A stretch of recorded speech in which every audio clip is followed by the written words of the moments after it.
Hey there, War Dog.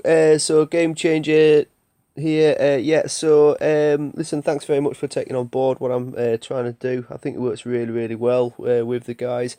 What I'd do with my videos, by the way, normally I might start at the screens here, and I'd be looking for things that could improve on. I mean, yours, there's not much you can. But I mean, the guy before you, there's more work to do.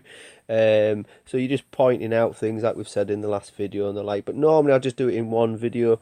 So what I'd then do, because this Mobizen obviously records whatever I do on my screen, so I'd then go on to your base assessment. Now, you could say there's not really much you'll look at. I mean, but you know, I mean, I'm here to look at anything anyway. So there's a small little gap here that could obviously spawn and get you in a little bit closer. So you might want to move that. So that's sort of little things that you're going to look at.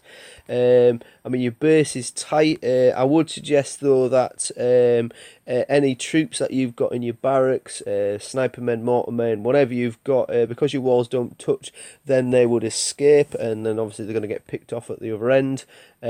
So you might possibly want to look at that. I suspect as well you could maybe have the same with the vehicles. It depends if they obviously get through that little gap there. But I try and instill in my guys that initially the very first sort of base defences that they have is that all the walls touch. The mortarmen, or rather the barracks, the war factory, everything's tight inside them walls, so that things can't escape very, very easily.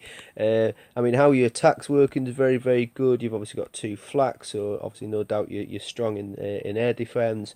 You've obviously adapted for the salvo. I mean, they're reckoning now the salvo is going to be better than the howitzers, so maybe you want to get that howitzer back again. But again, it's your base, your call. I noticed obviously you've got two salvos, sorry, one salvo, two howitzers. I'd probably maybe change that the other way around, if anything.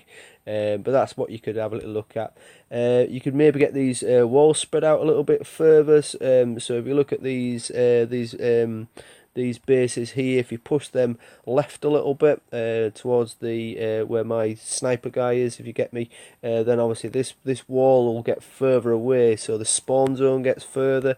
The more you can push your spawn zones out, then obviously you know yourself, the more the attack time takes, and that means your stuff gets deployed. Now, the only observation I would give you is you're potentially vulnerable for this getting taken out.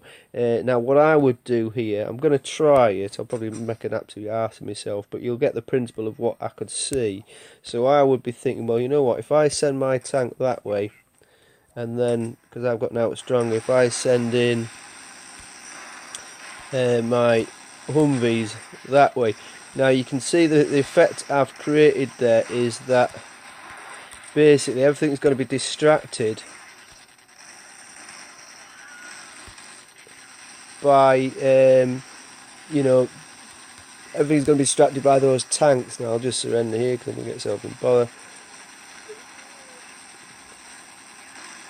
You see the principle, that's the only sort of weakness I would say potentially you've got, and clearly it's not a weakness because, you know, if I'm not careful I'll get my arse kicked. But you see what I'm saying, there's potential that could be a weak spot, but you know, it may well not be. You know, you just watch your videos, keep an eye on that. But you can see anybody else that I'd be attacking there, I'd probably on the way in there. Just come out of there. So that's the purpose of the videos that I'm trying to sort of do with the guys. I'm trying to obviously give them an insight into what an attacker can see, an insight into what somebody who's got more experience can see, and things along that sort of line. So that's the purpose of it. So if I can get you to have a look at doing things like this with your guys, so yeah, get your initial snapshots done, get your initial base you know, assessments done, and then put in a program of changes for the guys. You know, what I've also done as well, I've been collecting bases probably like yours, where you know you have struggle where you struggle to attack them. Bases like yours, I do a screen grab of if they've got really high defense and I come across them. I take a screen grab and I save them, and I just use them as templates, and I can then send the guys a few pictures and say, oh, have you tried doing a base like this? Have you tried doing a base like that?